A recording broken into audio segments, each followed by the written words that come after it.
You ask Tiger to solve.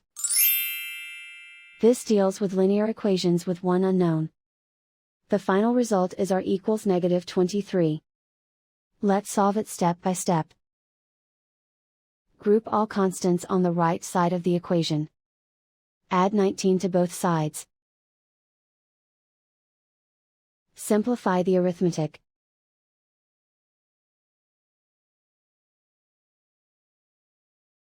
Isolate the r.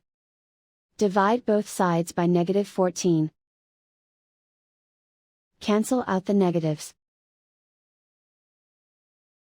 Simplify the fraction. Move the negative sign from the denominator to the numerator. Find the greatest common factor of the numerator and denominator. Factor out and cancel the greatest common factor. And so the final result is r equals -23.